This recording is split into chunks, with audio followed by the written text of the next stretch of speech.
আপনাদের যাদের শ্রবণ শক্তি আছে, কান আছে, যাদের দৃষ্টিশক্তি আছে, চোখ আছে, আল্লাহ সুস্থ বিবেক বুদ্ধি যাদেরকে দিয়েছেন তারা জানেন যে ঝিনাইদহের মাটিতে মুসলিমদেরকে জালেম বানানোর যে নতুন মেশিন আবিষ্কার করা হয়েছে সেটি এই গণ অভ্যুত্থান পরবর্তী বাংলাদেশে কেউ কখনো প্রত্যাশা করে নাই।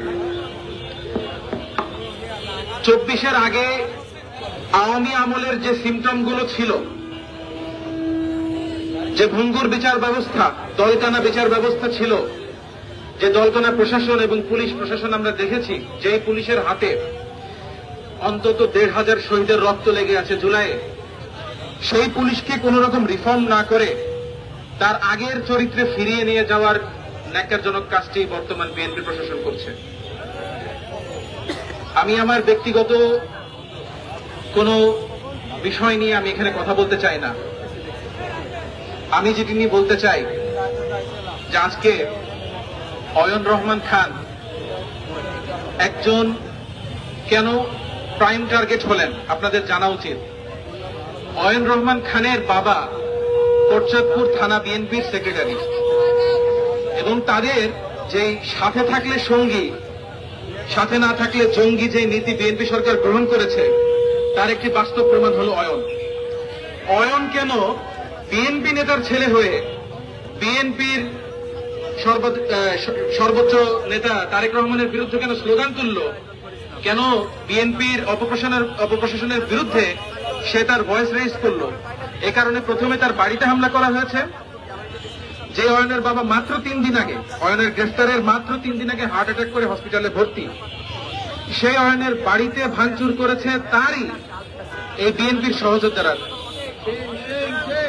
এবং হসপিটাল থেকে অয়নকে অ্যারেস্ট করার পরে পরবর্তী কার্যদিবসের শুরুতেই যেখানে তাকে কোর্টে প্রডিউস করার কথা, সেখানে তাকে তো কোর্টে প্রডিউস করা হয়নি, বরঞ্চ সারা রাত তাকে ডিবি অফিসে রেখে এসপি সহ, ওসি সহ গোয়েন্দা প্রশাসন তাকে সারা রাত জিজ্ঞাসাবাদ করেছে।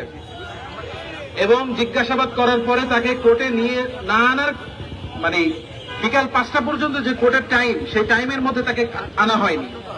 এবং তারপরে কি হলো, একটা নাটক করে বিকাল 5:30টায় তাকে কোর্টে নিয়ে, যেখানে 5টা পর্যন্ত আমাদের আইনজীবী অপেক্ষা করার পরে আইনজীবীকে বলা হয়েছে আজকে আর আসবে না, সেখানে 5:30টার দিকে তাকে কোর্টে নিয়ে গিয়ে বলা হলো যে তার জামিন করার জন্য কোনো আইনজীবী ছিল না এবং তাকে জেলে প্রেরণ করা হলো।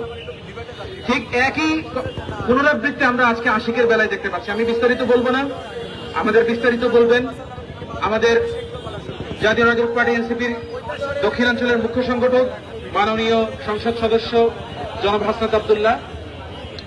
আমি শুধু এটুকু বলতে চাই, ঝিনাইদহে এই যে অপশাসন এবং নতুন করে যে নতুন ফ্যাসিবাদের বীজ বোনা হয়েছে, সেই বীজকে আমরা উপড়ে ফেলতে চাই।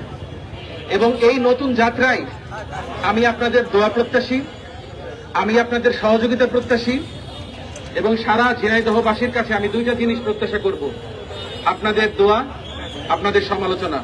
আমরা যদি ভুল করি, আমাদেরকে ভুল আপনারা সমালোচনা করবেন, আমাদের ভুল আপনারা ধরিয়ে দেবেন, আমরা ইনশাআল্লাহ নিজেদেরকে শুধরে নেব। এবং আমরা এই ইনসাফের লড়াই আপনাদের দোয়া চাই, আপনাদেরকে পাশে চাই।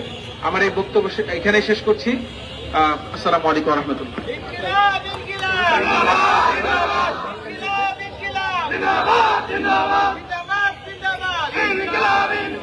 সংগ্রামী সহযোদ্ধাগণ, আপনারা দেখতে পেলেন যে তারেক রেজার উপর হামলা করা হলো, তাকে জেলে পাঠানো হলো। সেই তারেক রেজা কিন্তু এই সন্ত্রাসীদের বিরুদ্ধে কিংবা কোন রাজনৈতিক দলের বিরুদ্ধে কিংবা প্রতিপক্ষের বিরুদ্ধে একটাও কটু শব্দ উচ্চারণ করেননি, বরঞ্চ তিনি এখানে ইনসাফের কথা বলেছেন, ঝিনাইদহবাসীর ভালোবাসা চেয়েছেন।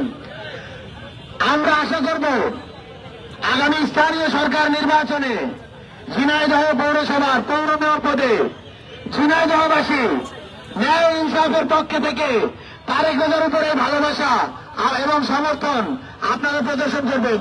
ঝিনাইদহবাসী কি তারেক রেজার পাশে আছে? এই আওয়াজটাই প্রমাণ করে ঝিনাইদহবাসী তারেক রেজার পাশে আছেন। সংগ্রামী সহযোদ্ধাগণ, আরো একটা জিনিস, আমরা যে এখানের ভিতরে কেন্দ্রীয় নেতৃবৃন্দ ছুটে এসেছেন, আপনারা দেখতে পেয়েছেন হাসনাত আব্দুল্লাহ এনসিপির দক্ষিণাঞ্চলের মুখ্য সংগঠক, এমপি হিসেবে এবং বাংলাদেশের অন্যতম রাজনৈতিক মুখ। অনেক ব্যস্ততার মাঝেও কিন্তু তিনি এখানে ছুটে এসেছেন। আমরা মূলত দুটো বার্তা এখানের মাঝে দিতে এসেছি। প্রথমত, তৃণমূলে যদি আমাদের কোন নেতাকর্মীদের উপর আঘাত আসে, সেই আঘাত হাসনাত আব্দুল্লাহর উপর আঘাত, সেই আঘাত নাহিদ ইসলামের উপর আঘাত, সেই আঘাত আসিফ মাহমুদের উপর আঘাত, সেই আঘাত নাসিরউদ্দিন পাটোয়ারির উপর আঘাত। সুতরাং আপনারা তৃণমূলে যারা আছেন, আমাদের নেতাকর্মীরা, তারা হতাশ হবেন না। জুলাইয়ের ছাত্র জনতা এবং এনসিপির কেন্দ্রীয় নেতৃবৃন্দ সব সময় আপনাদের সামনে ঢালের উপর ঢাল হয়ে আছে। যদি আপনাদের উপর হামলা করতে চায়, যদি আপনাদেরকে জেলে পাঠাতে চায়, তাহলে আমাদেরকে হামলা করে তারপর আপনাদের কাছে যেতে হবে। আমরা আমাদের বুককে পাথর করে, আমরা পাথরকে পাথরের মতো ব্যারিকেড বানিয়ে আপনাদেরকে মুক্ত করব। এবং সেই সাথে যারা হামলার শিকার হয়েছে তাদেরকে আমরা দেখতে এসেছি। আমরা একটা জিনিসের বার্তা স্পষ্টভাবে দিতে চাচ্ছি, তৃণমূলের কেউ যদি হামলা মামলা শিকার হয়, আহত হয়, এনসিপির তৃণমূল সর্বদাই, এনসিপির তৃণমূলের পাশে সর্বদাই কেন্দ্রীয় নেতৃবৃন্দ আছে এবং থাকবে। সুতরাং আপনাদের কাছে আরো একটা আহ্বান করব, ঝিনাইদহবাসী সহ সারা বাংলাদেশের মানুষের কাছে, যারা ভয় পাচ্ছেন যে তৃণমূলের পাশে কি এনসিপি থাকবে কিনা, আজকের একটি উদাহরণ হয়ে থাকবে। তাই দলে দলে এনসিপিতে যোগ দিয়ে এনসিপির তৃণমূলকে শক্তিশালী করুন। জুলাই গণ অভ্যুত্থানের ঐতিহাসিক দল এনসিপিকে শক্তি করুন।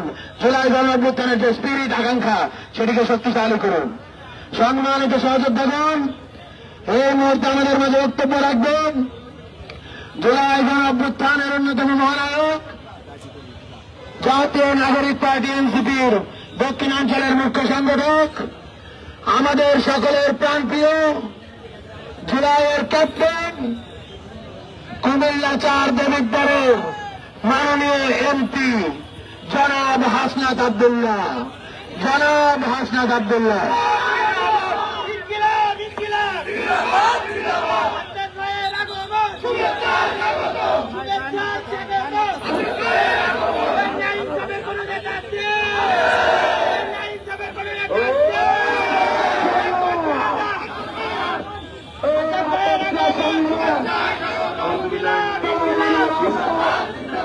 বিসমিল্লাহির রহমানির রহিম। প্রিয় ঝিনাইদহবাসী, আজকে আপনারা এখানে উপস্থিত হয়েছেন।